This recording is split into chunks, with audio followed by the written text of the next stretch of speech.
eyes wide open. In the heart of Appalachia, legends whisper of unseen spirits and shadowy figures. Don't forget to subscribe as we step deep into the misty woods to uncover what many refuse to talk about. Are they lost or something much darker? Let's take a look. I'm deep in the heart of the Appalachian Mountains next to this ancient wonder, the Devil's Bathtub. And I set my sunglasses down for 1 second and they have completely disappeared. So I'm gonna look for my sunglasses and get the hell out of here because the sun is gone. Oh my God, and now I'm almost back to the car, thank God. I've been feeling like somebody's been watching me this whole time. I searched for 15 minutes, combed the place looking for my sunglasses, nowhere to be found. I feel like something grabbed them. This place gives me Wicked Witch of the Forest vibes. But it's an awesome trail and it has lots of water crossing. And I walk like 2 miles out of here. I passed the only couple that I've seen the whole time. And they said that they don't have their phone with them, that their phone has disappeared. I told you the vibe. It's spooky, it's spooky. I hope the car starts. Because seriously, if I get stuck up here, I'm gonna have a panic attack. Oh my God, it started, but barely, what the? I don't know what's in the corn. So a lot of you wonder why I go in the woods after I've seen the tall man. I love it still. Sure, it can be a little bit scary, but once you know the rules and follow the rules, it's a little less so. What I don't frick with, however, is cornfields. I straight up refuse to go down a road that has tall corn on both sides of the road. I haven't seen anything, but I have heard things crashing through the corn while I've been on walks, voices calling from the corn, roary kind of things, more like a bellow, honestly.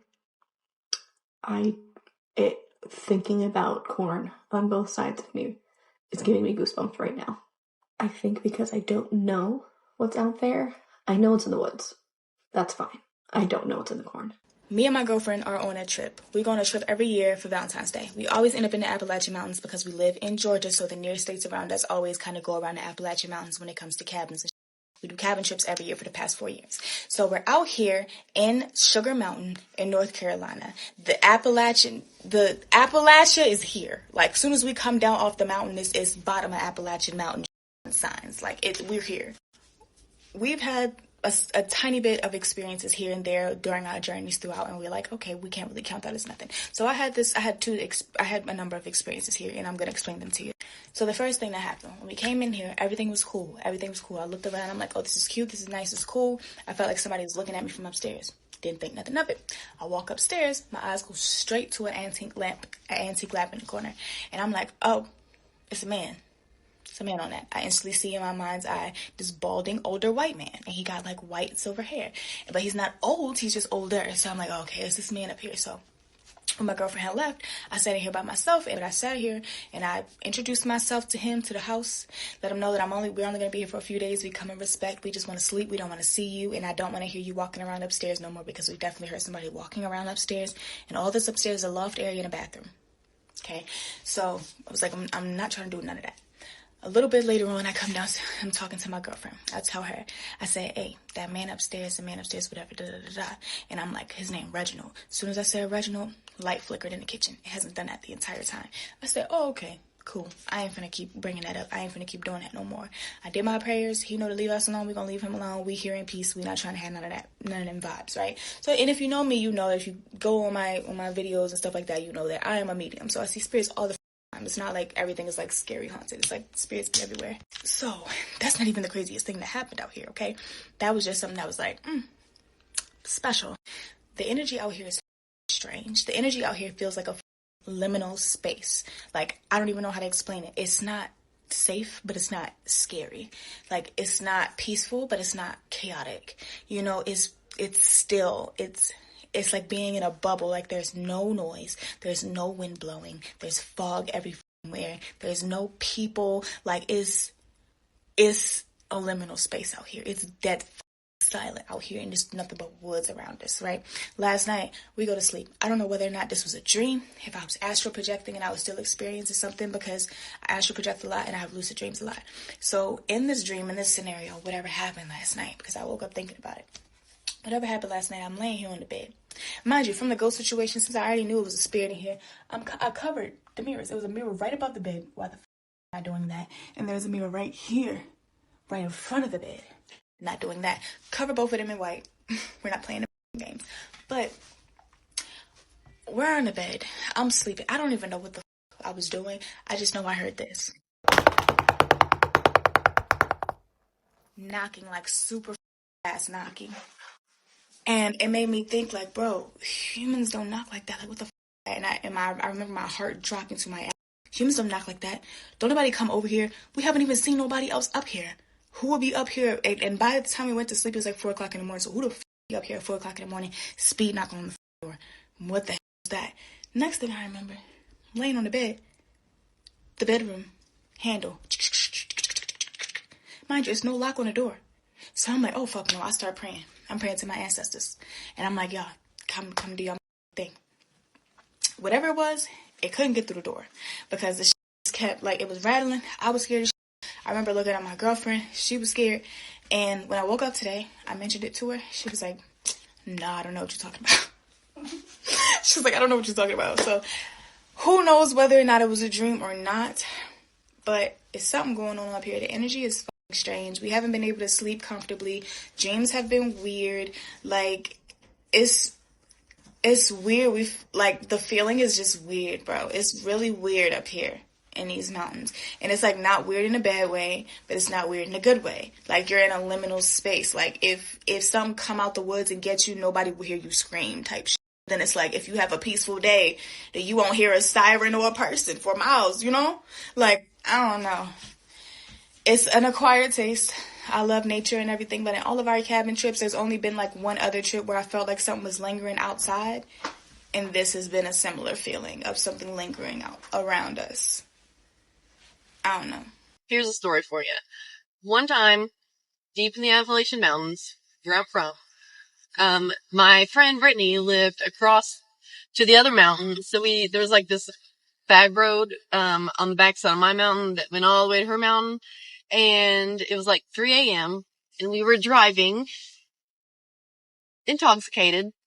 And it was me and her, and I think maybe someone else in the back seat.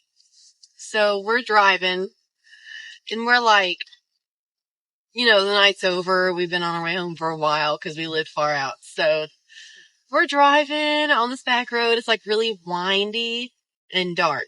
There's no lights. Very windy, uphill, downhill. And we go around this corner and we see out of nowhere in the middle of the road what looks like an older woman wearing caveman clothes, like humped over, walking up the middle of the road, holding like a basket, like a wooden basket or something, like barefooted, all the weird shit. I get over to the side, pass, and we go around the corner, and then everybody's just sitting there really quiet. And then I was like, did you see that? And they were like, yeah, I don't know if you saw it or not. Like, we didn't know if we were tripping or what. So I was like, what the fuck is this old lady doing half naked walking out in the middle of nowhere? So we're like, okay, we turned around. We weren't far. We went like half a mile, quarter mile, and decided to turn around and go back. She was nowhere to be seen. There was no driveways, nothing, nowhere. The weirdest thing ever. Very creepy. We were all really freaked out, and she was just gone, nowhere to be seen. I mean, I don't know what was going on. I don't know, but it was weird, and we still talk about it today. Want to hear a scary story? So when I was 3 years old, my parents bought a house in the middle of nowhere, East Tennessee. The house was built in 1908, and they bought it from two little old women who had grown up there and lived there their entire lives.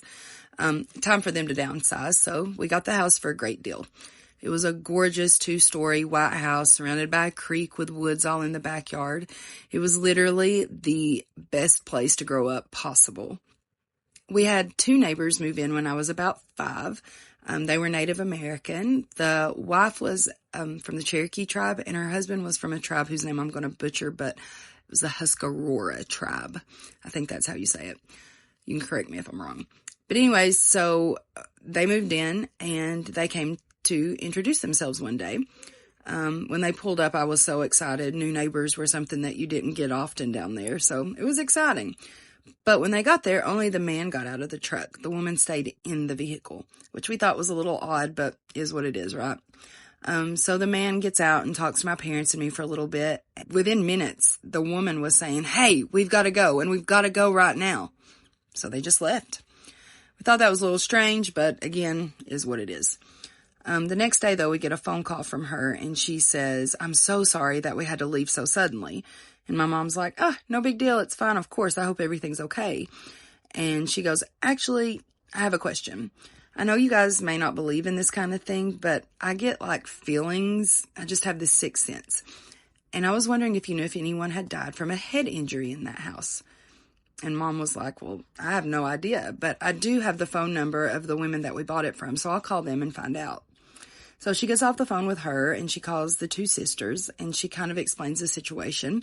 And she's like, "So did anyone die from a head injury in this house?"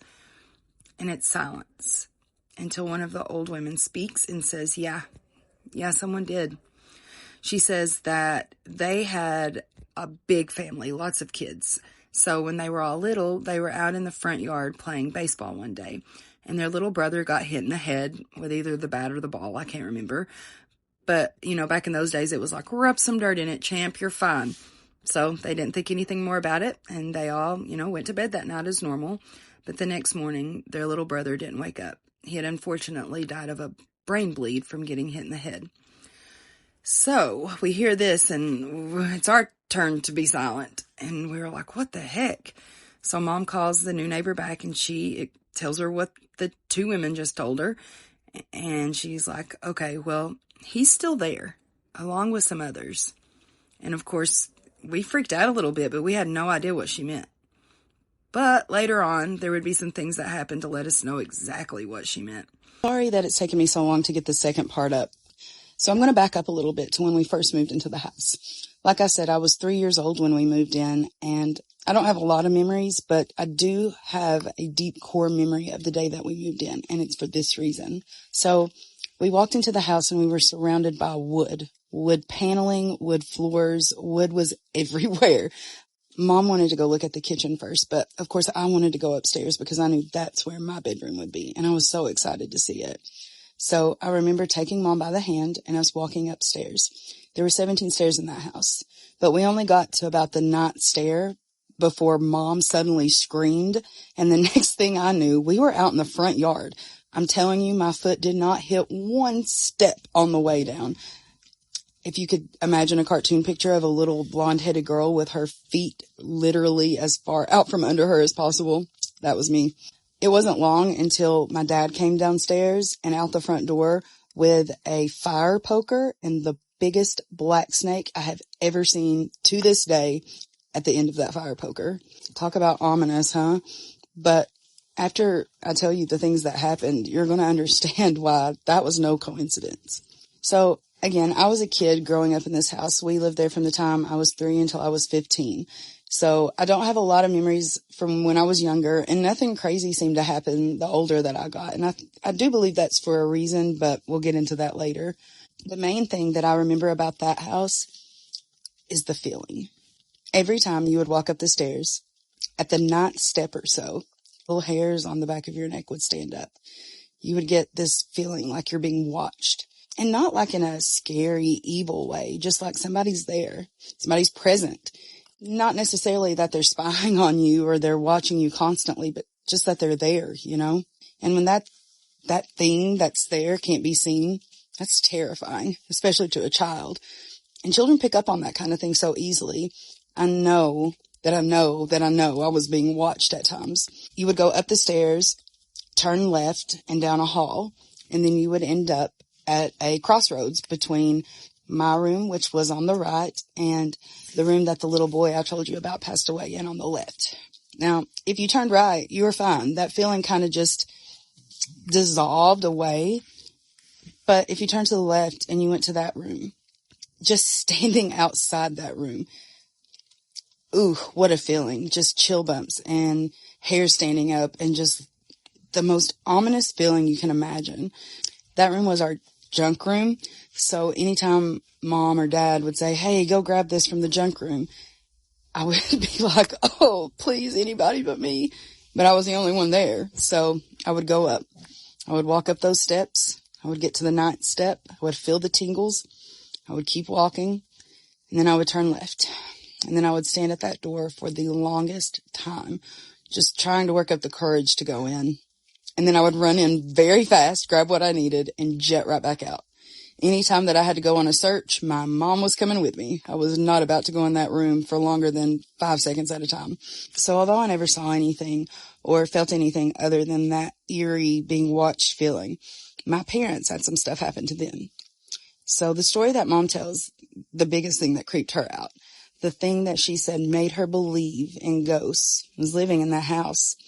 Up until that point in her life, and at this point she was about to turn 50, she just did not believe in the paranormal at all. But this house changed that for her. So she said one day she was home alone. She was in the kitchen doing her thing, and she decided to go take a break. Now, we had a fireplace in our living room, and on the wall beside that fireplace was a picture of Jesus. I remember it so clearly.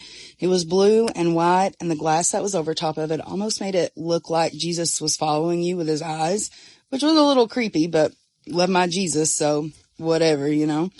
But Mom said she went and sat in a little wooden chair that they had by the fireplace that was literally only there for decoration. She never sat in that chair. And to this day, she has no idea why she chose to sit in that chair that day.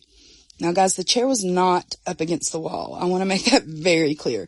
My mom would have never set a chair up against a wall. She said that it was pulled out just a bit from the side of the fireplace. So she sat down. She said no longer than it took for her bottom to find that seat. But the picture of Jesus fell right on top of her, and glass went everywhere. She said it made no sense as to why that picture would have fallen. Again, she didn't hit the wall, and the picture was fastened very well. One of the cool things that came with the property that we bought with the house was a smokehouse that my dad eventually turned into his woodworking shop. But up until this point, it had been used as a smokehouse and also as kind of a storage unit for the family. It's important to know that my mom knew of this family. She had grown up in that community, so she was aware of who they were. But my dad had no idea who any of these people were. But one of the things that my parents found when they were cleaning out the smokehouse was an old military footlocker that my mom called the chest. The chest had the last name of the sisters on it. For privacy reasons, we're going to call these sisters the Harmon sisters. So anyways, it had the last name Harmon written on it, and for sentimental reasons, Mom wanted to keep it. And while I'm sure my dad put up many good arguments as to why we shouldn't keep the chest, Mom won in the long run. So, want to guess where they put it? Well, if you guessed the bedroom of the boy that passed away, you would be correct. So, like I said, this room was mainly used for a junk room. But in the very beginning, my dad had decided that he wanted to use this room as his bedroom. Now, this was obviously before we found out about the little boy passing away in that room, but it didn't really matter because my dad sleeping in that room did not last very long at all. So the story goes like this. My mom says that within the first few days of my dad sleeping up there, he came down to get his morning cup of coffee, as usual, and he asked my mom a question. Hey, Mammy, who's Glenn Harmon? She said, oh, that's the Harmon sisters' dad. She said when she said that, Dad's face went pale. So she asked him, where did you come up with that name anyway? Because up until this point, he'd only been known as the Harmon sisters' dad or Old Man Harmon. And that's when Dad said, well, something crazy happened last night. He said that he'd been laying in bed trying to go to sleep when he heard footsteps walking up the stairs and approaching his room. He obviously thought this was either me or Mom, so he turned over to face the door so he could see who walked in. The door opened, and no one walked in. Instead, he heard many footsteps walk into his room and stop. Want to guess where they stopped? The chest? Now, my dad was an older man and was very hard of hearing, so he didn't catch everything that was said. But he said that he for sure heard the words war, buddies, and Glenn Harmon. He said that there was a lot of laughter, and it sounded like a group of old men telling old war stories and keeping themselves entertained. Again, he couldn't hear everything that was said, but he did listen intently and heard multiple men's voices. But he said as quickly as they had entered, he heard the footsteps recede and the door close. And like I said, that was pretty much the end of my dad using that room as his bedroom, and he found his new room downstairs. When my mom and I talked about this the other day, so I could remember it well enough to tell it to you guys, I asked her whatever ended up happening to that chest. And she said, well, come to think of it, I really don't know. But if I know my dad, and I was a betting woman, here's what I would say happened. I would say my dad sold that chest. Not only just to make a couple of extra bucks, but so he could sleep peacefully again at night. But no matter what ended up happening to it, I would like to think that wherever it's at, there are still some old men huddled around it, telling old war stories of their buddy Glenn Harmon, and hopefully not keeping any other poor soul awake at night, but definitely reliving the good old days. I'm going to share with you the experience that two men had in May of 1979 in the mountains of western North Carolina near the Liminal Gorge. One of these men saw a drastic transformation. He transformed from arrogance to humility. And this transformation was spurred on by fear that he felt that was tangible in his body and in his spirit. The fear from seeing the unknown transformed before his very eyes into the known. This is the story of Randy and Stephen. Randy and Stephen were work associates. They worked together in the town of Hickory, North Carolina. They weren't altogether great friends or anything. They had their moments. But at work, it was a typical male work relationship. They would talk current events or sports or fishing or what have you, giving each other a hard time along the way, a lot of ribbing, a lot of banter back and forth. But when I interviewed these two men last year, I saw two men who were very close friends, and they both said it was because of that night in the woods of western North Carolina. On a rainy 1979 May Friday morning, Randy and Stephen began their work shift at the place where they worked in Hickory, North Carolina. Now, Stephen lived in the city of Hickory. Randy had a hour-long drive to work. He lived further west in the mountains of western North Carolina, not too far from the Liminal Gorge. And these two men would often see things from different perspectives. Stephen would see things from his perspective as a guy that grew up near the city, and Randy would see things as his perspective from being a person raised in the woods in the mountains of North Carolina. And not too long into the shift that morning, an odd, unexpected subject came up. You see, they walked into the break room, and somebody had tacked a newspaper article on the bulletin board at some point. And it was a newspaper article about knobby, which is what the folks in the South Mountains, particularly in the area of Kaiser, North Carolina, that's what they called their version of Bigfoot. And a conversation ensued, and Stephen very quickly blurted out, "That is complete hogwash. There's absolutely no such a thing." Randy said, "Don't be so sure of yourself. What you need to do, son, is you need to talk to some mountain folk before you arrive at these carved-in granite conclusions." Randy said, "Those boogers don't just live down there near Kaiser or in the South Mountains. They're all over the mountains of the Blue Ridge and the Smokies." Debate ensued. It got a little bit heated, and Stephen said, "How do you know that, Randy?" Randy said, "Because I've heard them in the daytime and at night. And I have neighbors who've not only heard them, but seen them." Stephen very arrogantly, in a mocking manner, said, "I don't know what you heard, and I don't know what they heard or saw. There wasn't no knobby or no Bigfoot, because they don't exist." And Randy admitted at that point he actually became hot under the collar. And Randy said, "I asked him if he was calling me stupid and backwards or if he was calling me a liar." But Randy didn't give him the opportunity to answer, because Randy threw the gauntlet down. He said, I'll tell you what, Mr. Know-It-All, you come up to my place this weekend, and I got a spot for us to go camp, and we'll see what a night in the dark woods of the mountains of North Carolina will do for you.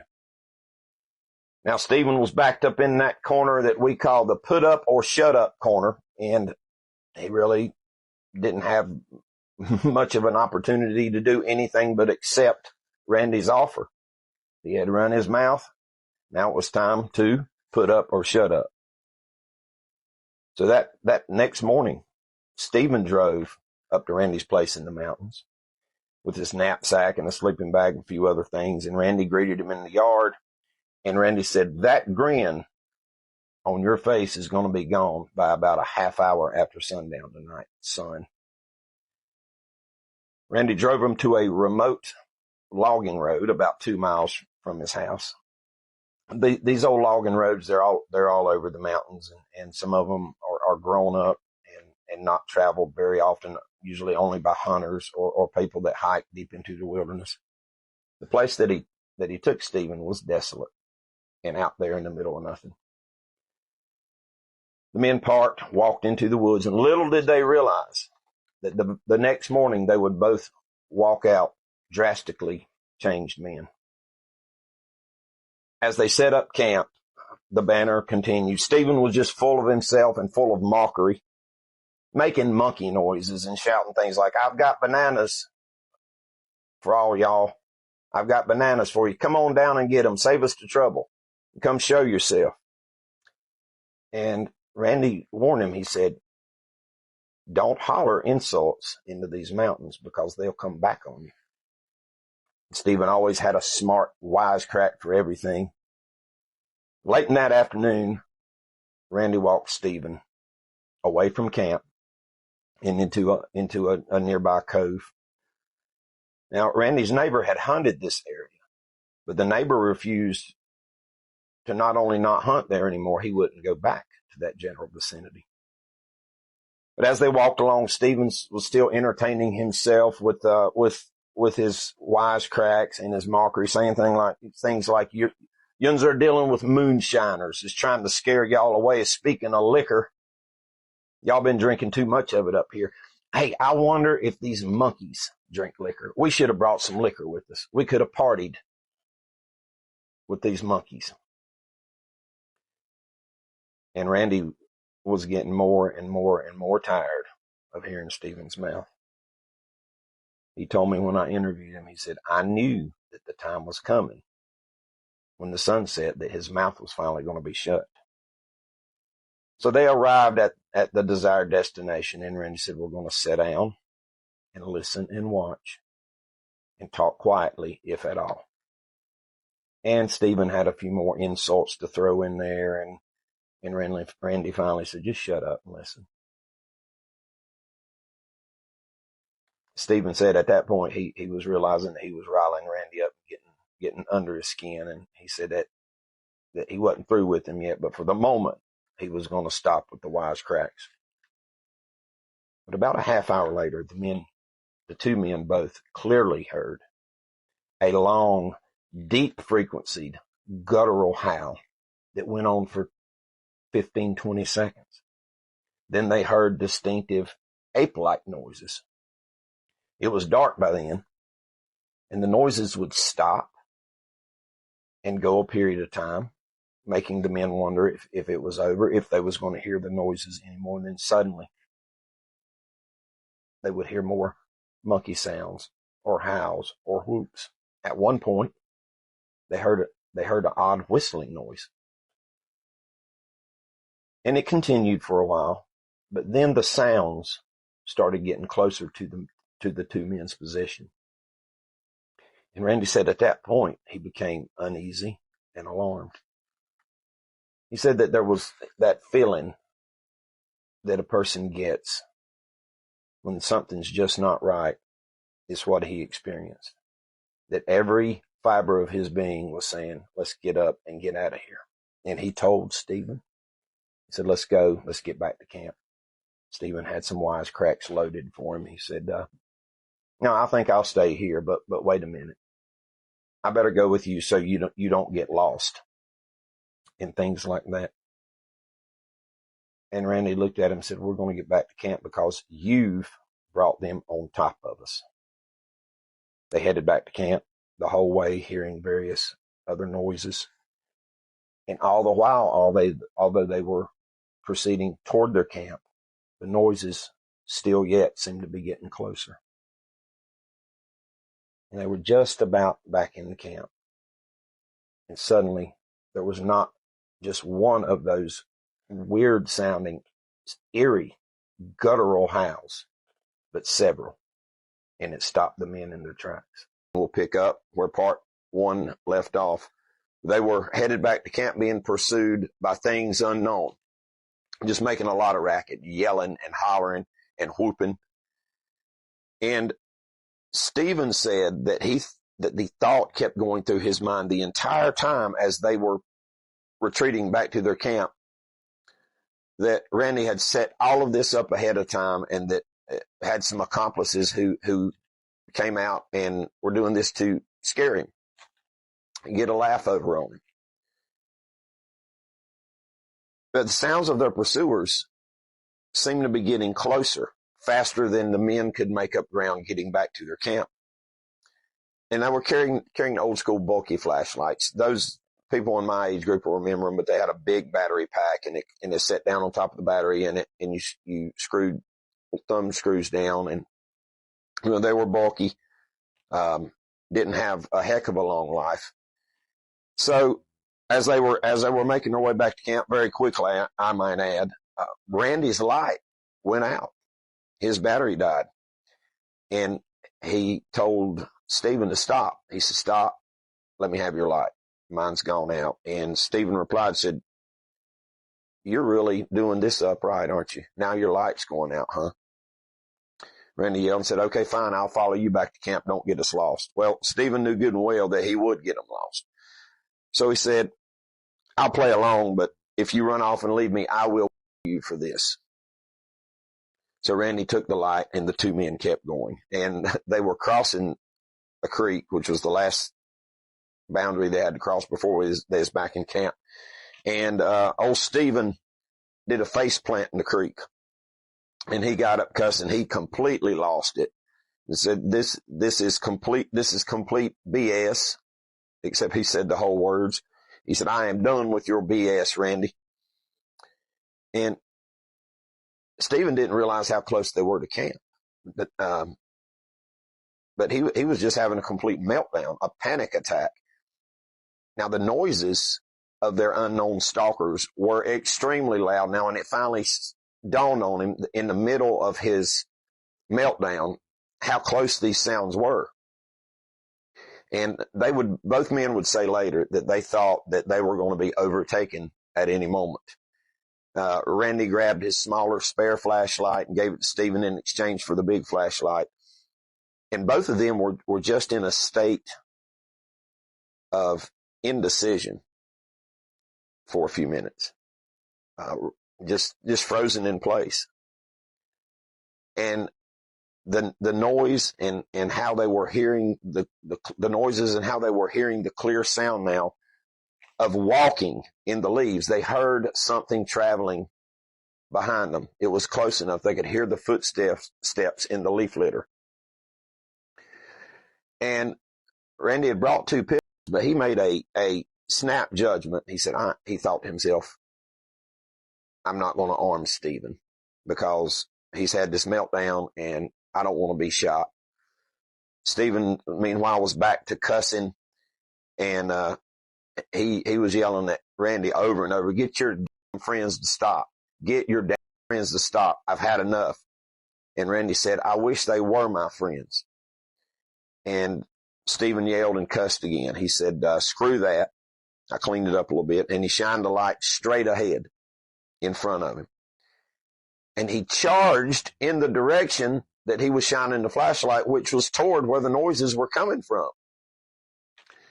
And a few steps into it, he wasn't sure how many, as he told me the story, but it was a very few steps. He was hit square in the head with something. And this object struck him at sufficient enough force to daze him, and he put him down on the ground on one knee. And he said he had to take a second, and he got up and was trying to regain his senses. And he said, all of a sudden I figured out that it had gone quiet, graveyard quiet.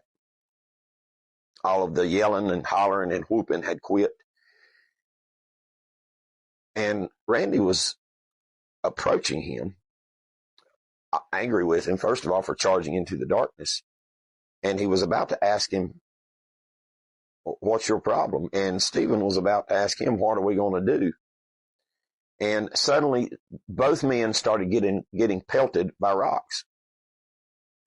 No noises, none of the yelling, none of the whooping or anything, or hearing anything walk in the leaf litter. It was just a parade of rocks for a good half a minute. And they retreated some distance and got down on the ground, covered their heads. If I had been them, sorry guys, I'm not armchair quarterbacking. I'm just saying I would have kept on going. I wouldn't have stopped and got on the ground. But I get it, in the heat of the moment. And it stopped. The rock throwing stopped. And they started shining their lights all around them, in all directions. It's paranoid. Complete silence. Total silence. But as Stephen was moving his flashlight, he caught movement, and he stopped his flashlight. And he said he was literally speechless for a minute. He couldn't even articulate to Randy what he had saw. It's best just to tell you in his words. I will read from the direct interview here. Stephen, I saw something, and to this day, I can't say what it was. It was the biggest animal I've ever seen around here, and I was more scared than I'd ever been that night or in my whole life.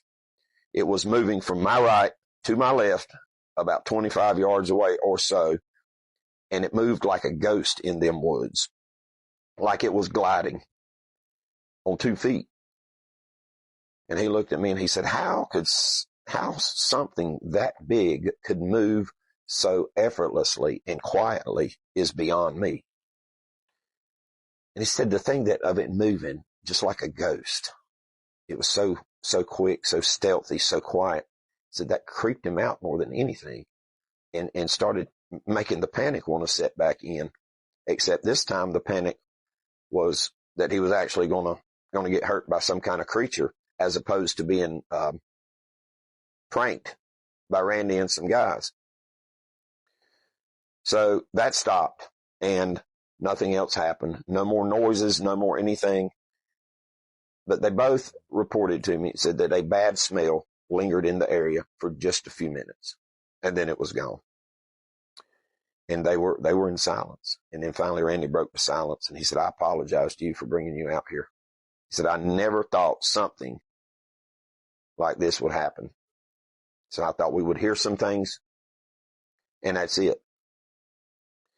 And Stephen asked Randy, he said, did you see that huge thing?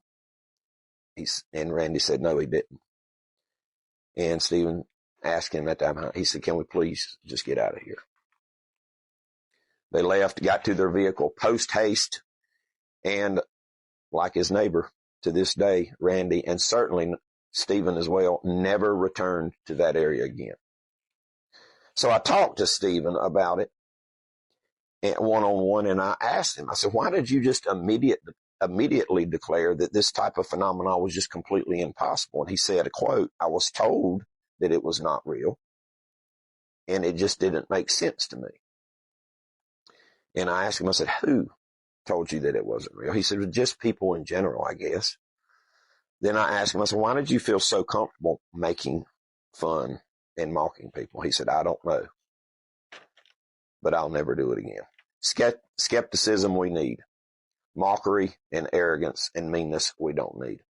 Do you want to hear a spooky story? I grew up in rural northeastern Pennsylvania in the Appalachian region, and weird stuff would happen in the house I grew up in all the time.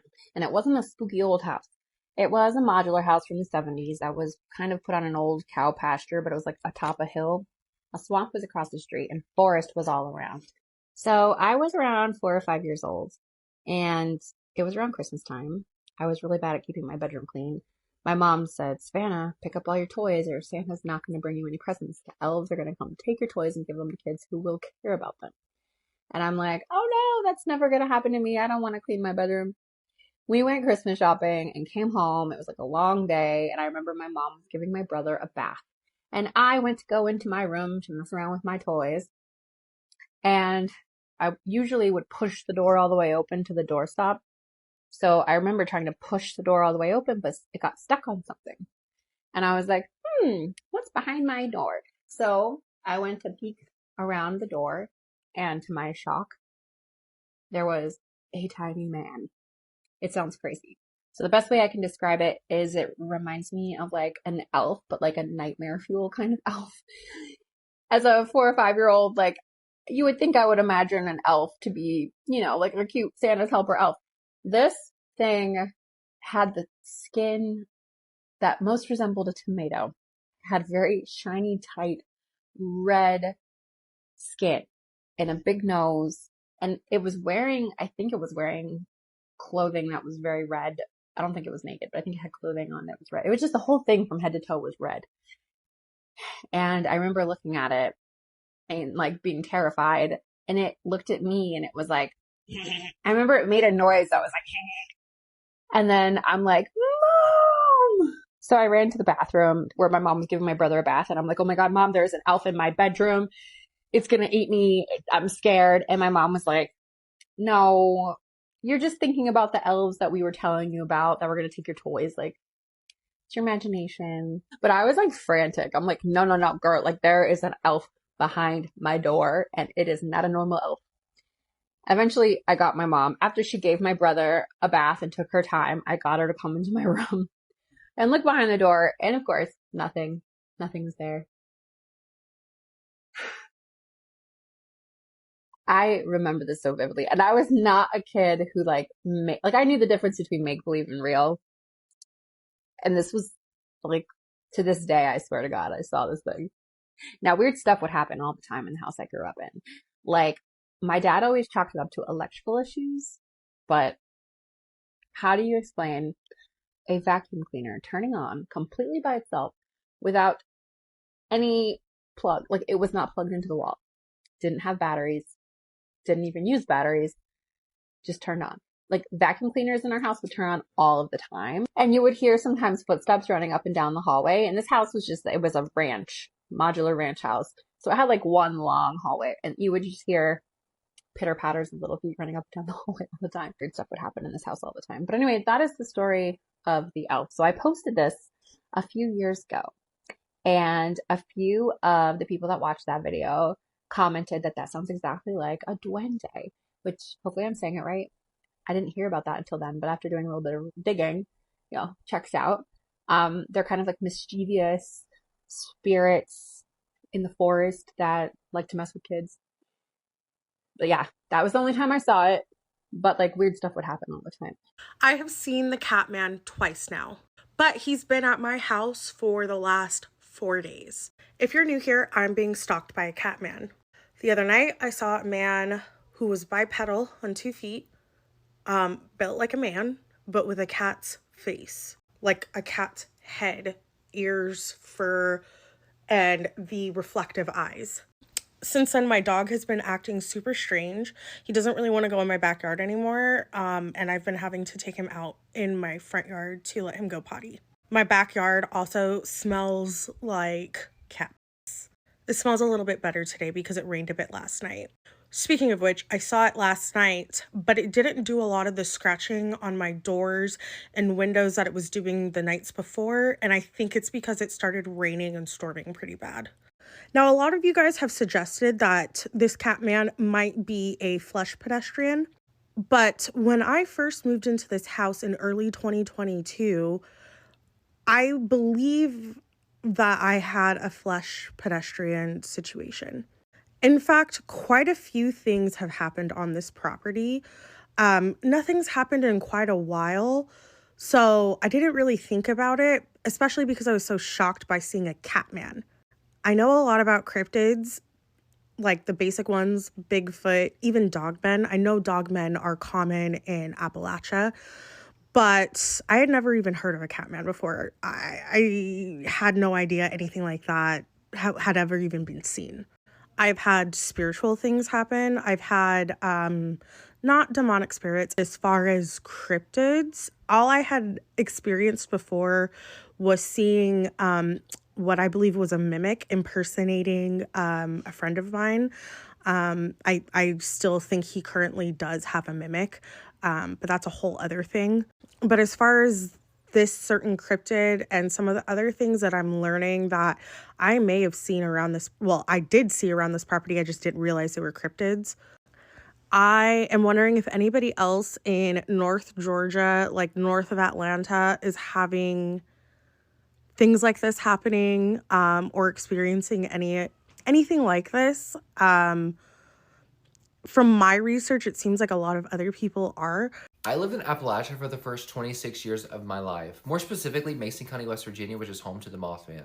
I literally just got off the phone with my dad trying to pick him and get these stories out of him. And I was like, hey, can you tell me about, because he's a hunter, he's an avid hunter, and he has like spooky hunting stories.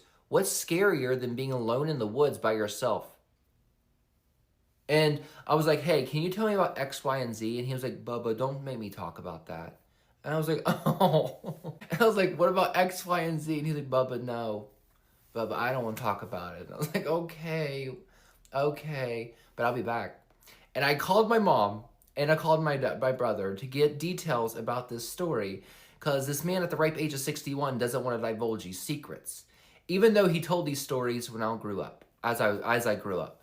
So adding all the details together, what I can, explain is that the first story starts when he was 19 years old, and, he woke up per usual, climbed into the tree stand, and he was just sitting there waiting for like a buck to appear or whatever, pew it, and he felt like this like weight, like this like heaviness, like that set on his body, and the environment started changing, and he felt like weird sensations, and then off in the distance, he saw like this glowing ball of fire, like bouncing perfectly to where like it should land throughout the forest. Like this stuff wasn't like phasing through trees. It wasn't bouncing off trees. Like it was like as if someone was navigating throughout the forest, but as a ball of fire. Okay, that's the first story. I am going to get more details about that story from that man. I don't care. He will talk about it eventually. And then the second story is about when I was like 6 to 7 years old, and he woke up per usual to go hunting, climbs into his tree stand, and these men are trained. These men are like trained to spot the most subtle things on the horizon. And he saw something in the distance, and he brought up his binoculars and was like focusing on it using the little thing, and focuses in on this figure that's staring directly back at him, like as if it could see him, like just staring. The figure is described as a pasty white, like really, really white figure with no ears and no nose. And it was locked onto his binoculars. Now, the man is in full camo in trees with leaves at a very far distance from this figure. So he lowers his binoculars down, like within a second, and tries to refocus again. The figure's gone. So, two bizarre stories from an avid hunter who, one, does not lie. That man has never lied in his life, and he will beat the liar out of you. He would. And it just gives more like credence to the story, because this man doesn't want to talk about it. He's like, Bubba, please, don't make me relive those stories. So I'm going to respect it, but those are the small little details of two different stories from an avid hunter that experienced weird shit while hunting in Appalachia. In the corner of your eye, a man appears to lean. But when you turn to meet his stare, he's nowhere to be seen. Hide your lanterns, clutch your axe, and turn your lanterns out. Best to watch your backs, my friends. The hide-behind's about.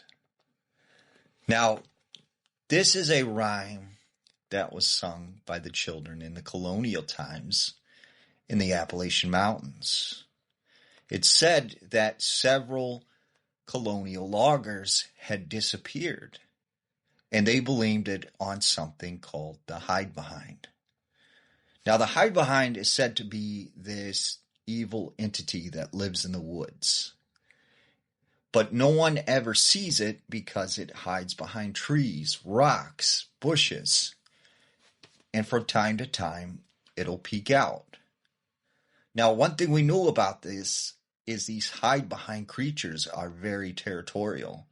Once they go to a place or they follow a person, they will follow them until they successfully accomplish what it is they set out to do. And most of that time is to take the person, drag them through the woods, back to their cave or hole in the ground, and devour them. It's also said that when these things come near, they even influence your house. You see poltergeist activity. But we do know that they don't like the smell of alcohol. And it's said that to protect yourself from the hide behind, always carry a bottle of alcohol in your backpack. Now, this is a story that comes out of the Appalachian Mountains.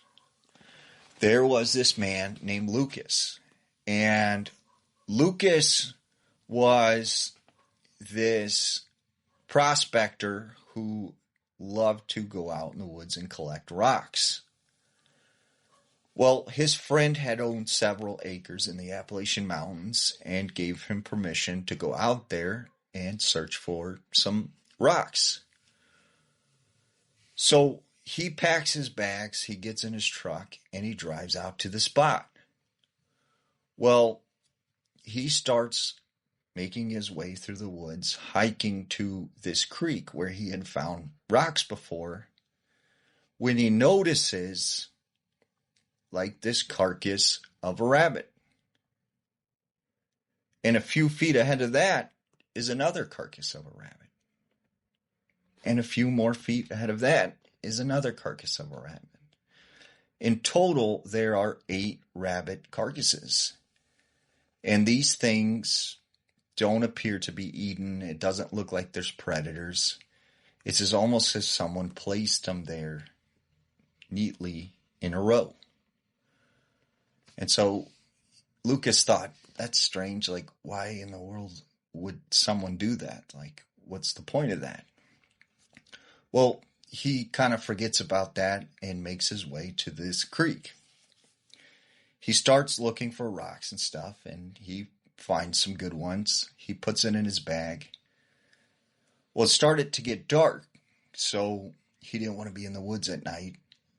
So he packs out all of his stuff, and he starts making his way back to his truck. Well, he said as he's walking through the woods, he got this feeling like he was being watched.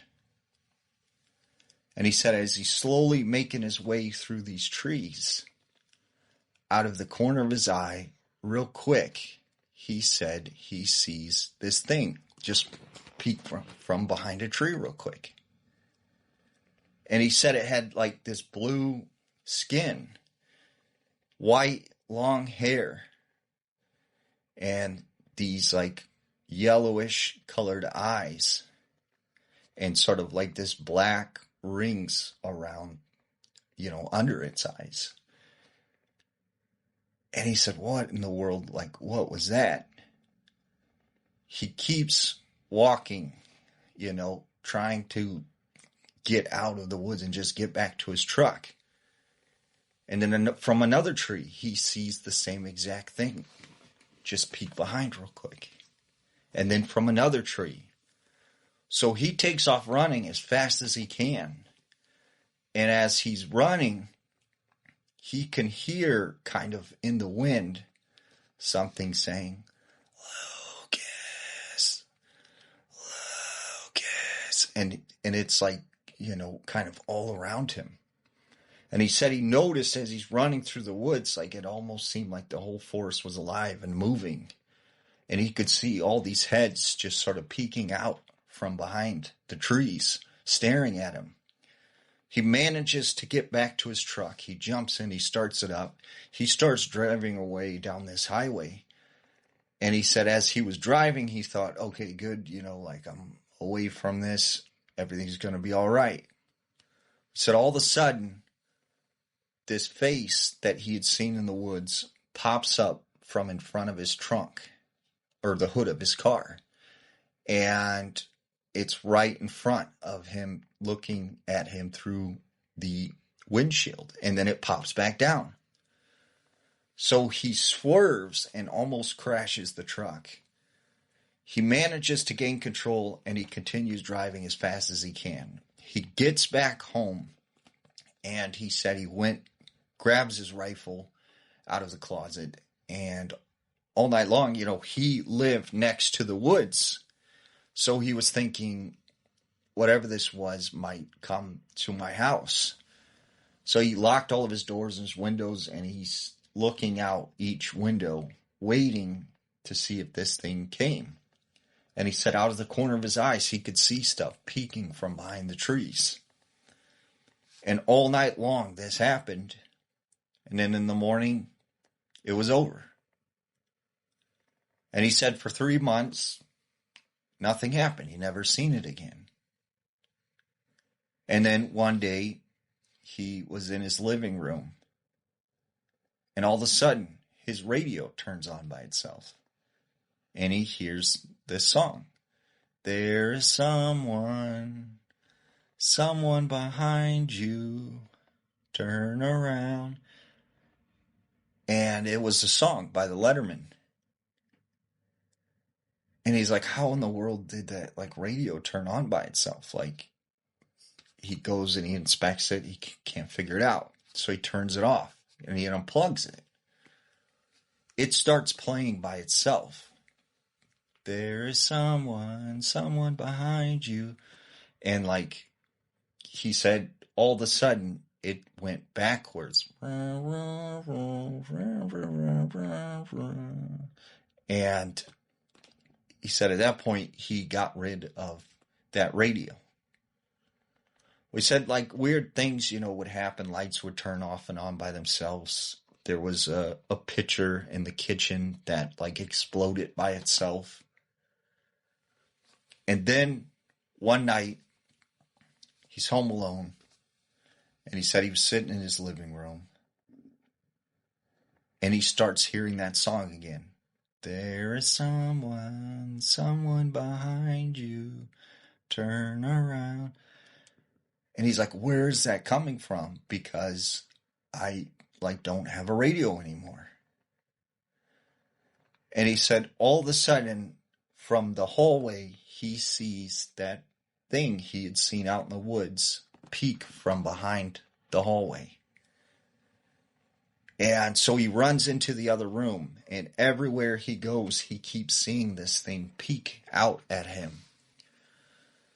So he's like, you know what, I can't take this anymore. I can't take this anymore. So he runs into the kitchen, and he grabs out a beer, and he starts drinking this beer. And he said after he drank the beer, whatever this was, it was gone. And he speculated that whatever it was did not like beer. I am born and raised in the Appalachian Mountains. If you know the Appalachian Mountains, you know that they are super thick and unexplored and creepy, and we have all manner of ghosties and creepy things and cryptids and all that good stuff.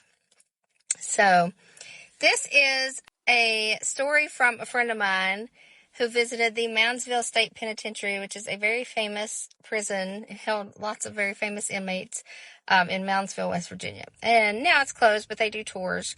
And she did a night tour. And this was about 12 years ago.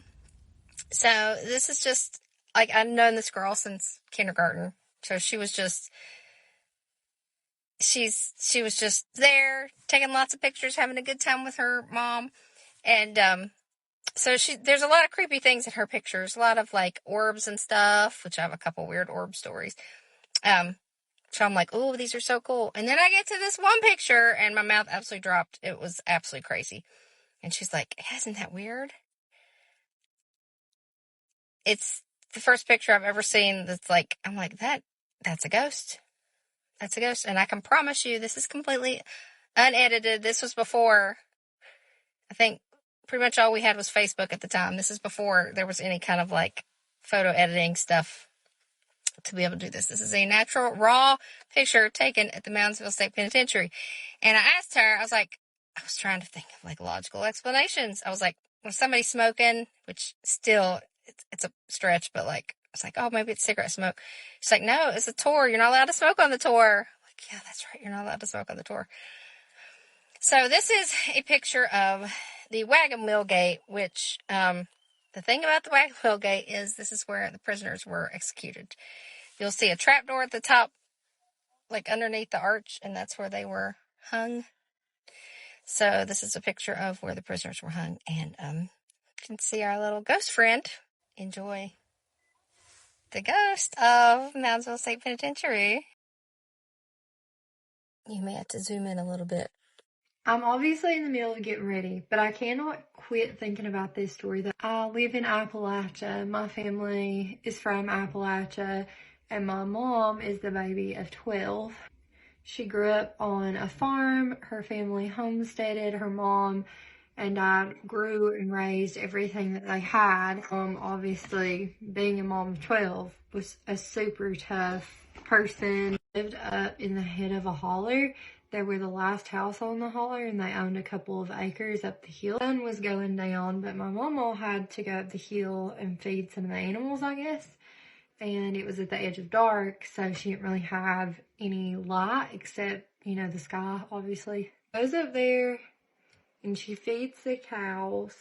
She does what she needs to do, and she starts to walk back to the house. As she's walking home, though, she says she can feel something behind her. When you feel like somebody's watching you? At that time, she feels something breathing behind her. So close to her, she can feel its breath. She said she took off running down the hill. If y'all are from Appalachia, the Appalachian women from back in the day, Mama wasn't scared of nothing. So she says she took off running. There's the reason why. Anyhow, she said she keeps running and running and running. She can still hear it. She can still feel it. She knows if she quits running, it's going to get her. So she runs all the way down from the top of that hill. She runs all the way from the top of the hill and gets to the bottom where there was a gate that separated, I guess, the farm and their barn and stuff like that from the house. Obviously wasn't around at this time, so I don't really know what it looked like. But instead of stopping at the gate, she jumped over the gate because she was that scared. She knew if she stopped long enough to open the gate, this thing would get her. When she was there, the light from the house was shining on her. So whatever it was, I guess she didn't want to be seen, and it quit chasing her.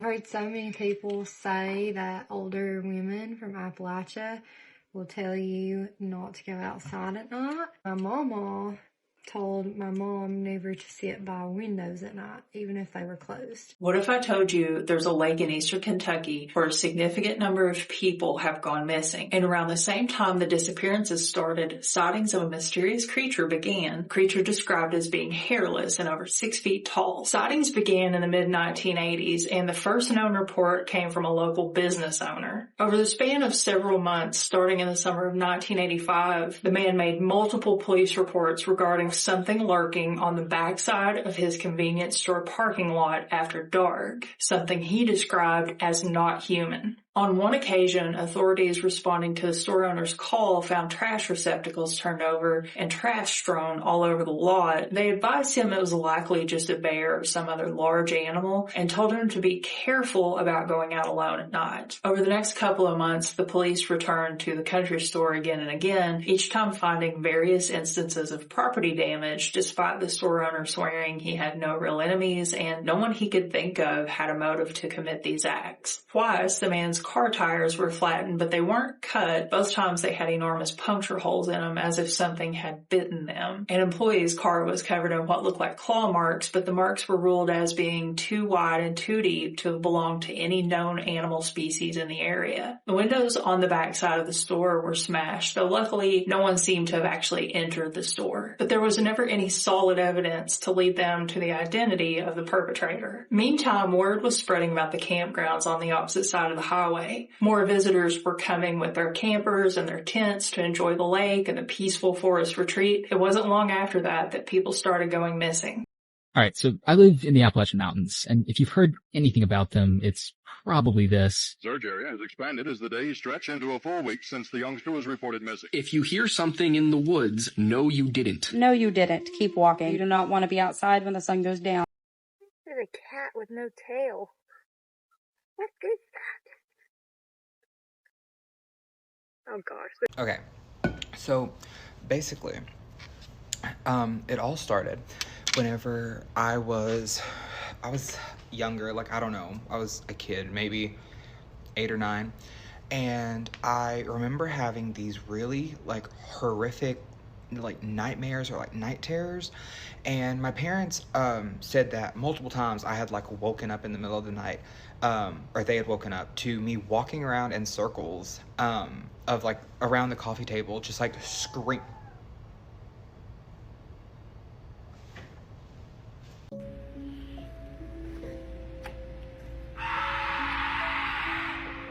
If you've ever felt watched or seen something just beyond the light, you're not alone. Share your story in the comments below, and don't forget to subscribe. As always, stay safe, stay aware, and question everything.